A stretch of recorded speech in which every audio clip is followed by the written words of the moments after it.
Hello, good morning, good afternoon, or good evening.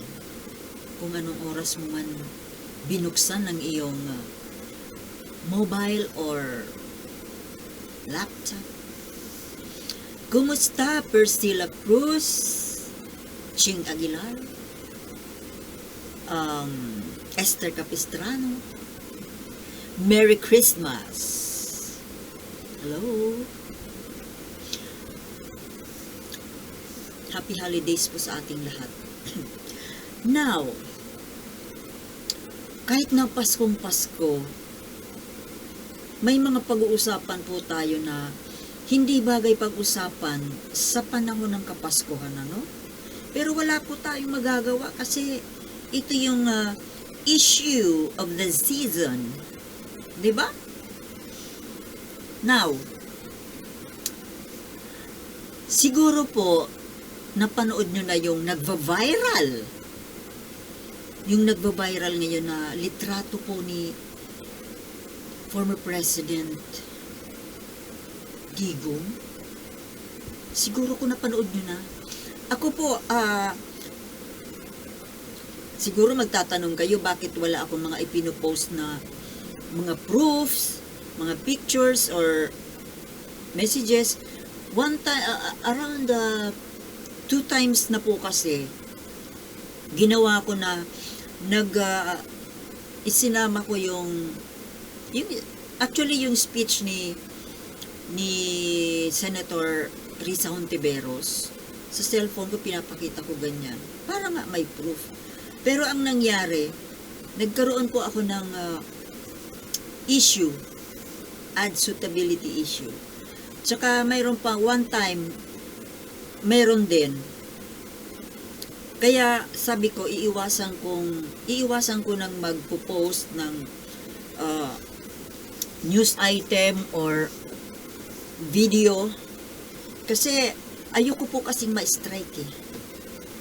Ngayon, kung hindi kayo naniniwala sa mga sinasabi ko, alam ko namang nanonood din kayo ng ibang mga influencers dyan eh.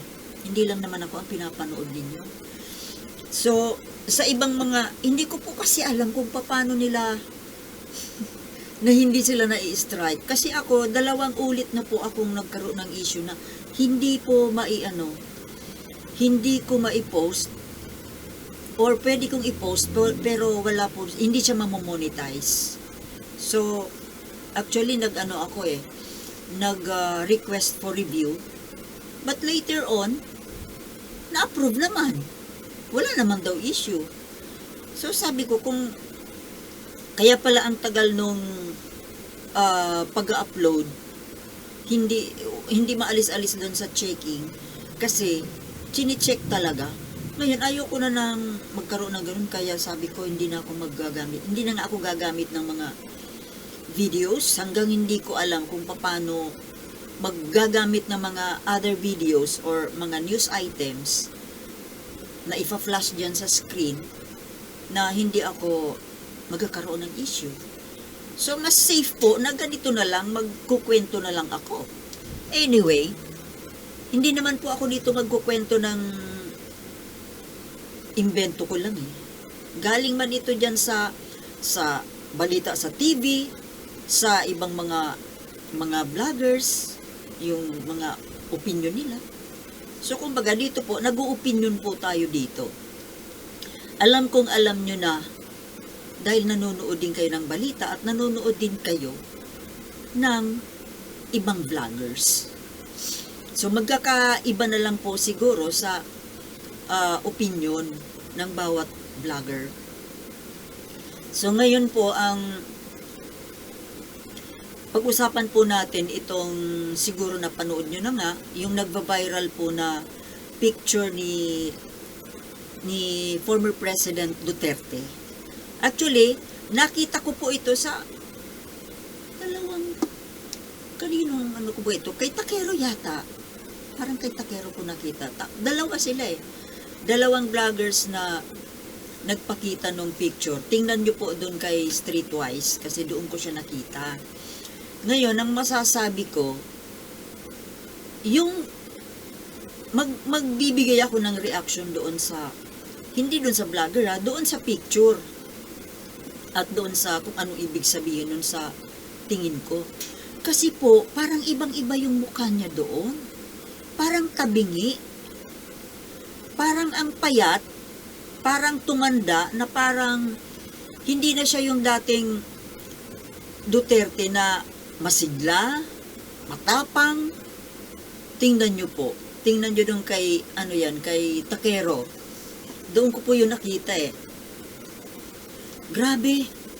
Parang yung mata niya, hindi na po pantay. Tingnan nyo. Hindi siya pantay. Yung isang mata na nasa taas na, yung isang mata nakababa. Mas, hindi sila level.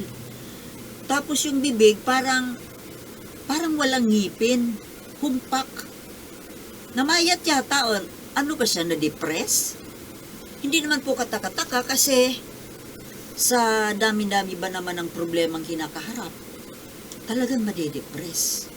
Ngayon, nagulat po ako kasi nung mga nakaraang linggo, di ba nung napapanood pa natin siya sa SMNI, dun sa mga sa programa niya na ang yabang-yabang niya, ang tapang-tapang.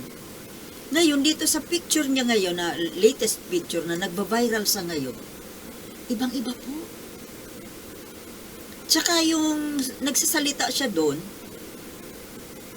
may ipinarinig si vlogger doon na salita niya, wala na yung yabang, parang parang matanda. Ang tingin ko po doon sa mukha niya, para bang yung na-stroke. Pero I don't think na mayroon siyang sakit sa puso, yung high blood. Pero para lang pong na-stroke. May nakita na kasi ako na tao na na-stroke na gano'n. Natabingi yung mukha. Parang talaga, yung parang masyado po talagang nag-iba.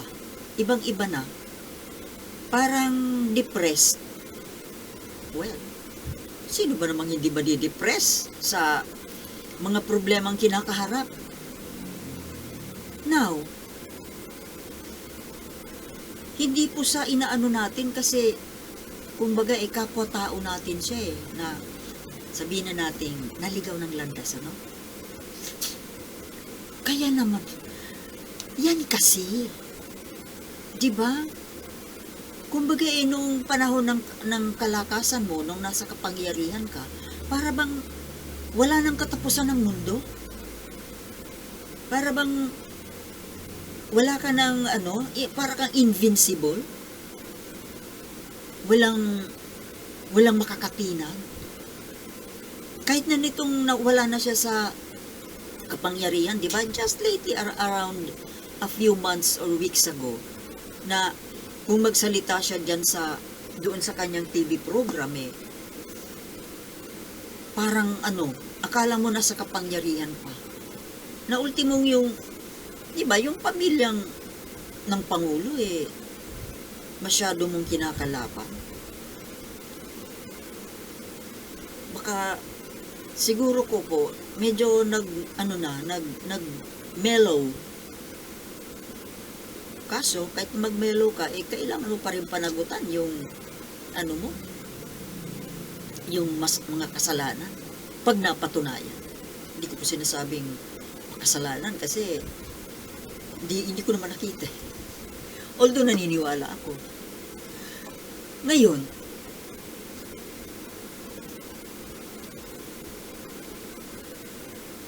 yan po, ang ikukwento ko sa inyo. Panoorin nyo dun sa mga nag-viral na na picture niya. Nakakagulat talaga.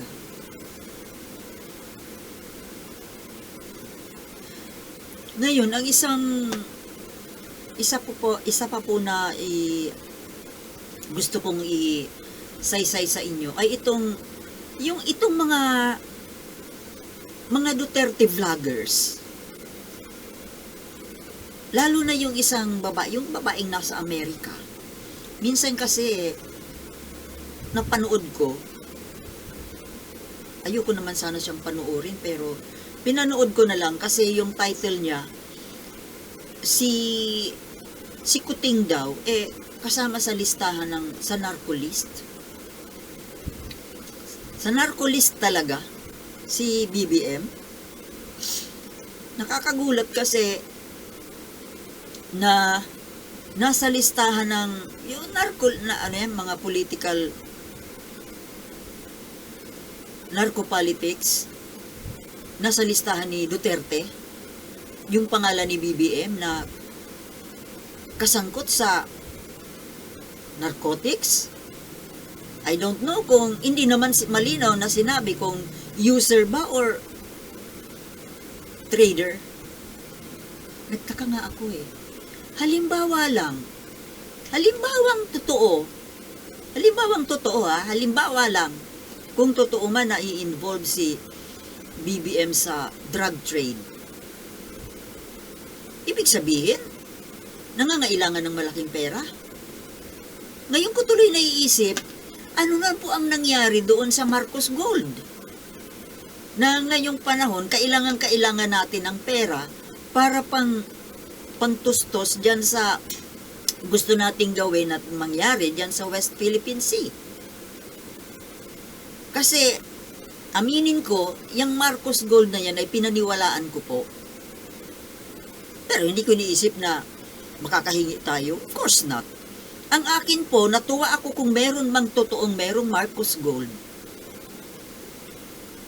Para po magastusin sa develop ng ating bansa. Pero sa nangyayari po sa ngayon na naghihirap tayo ng pera, walang budget, at yan, kung halimbawang totoo yung sinabi nung babae dyan sa Amerika na involved si BBM sa narcotics,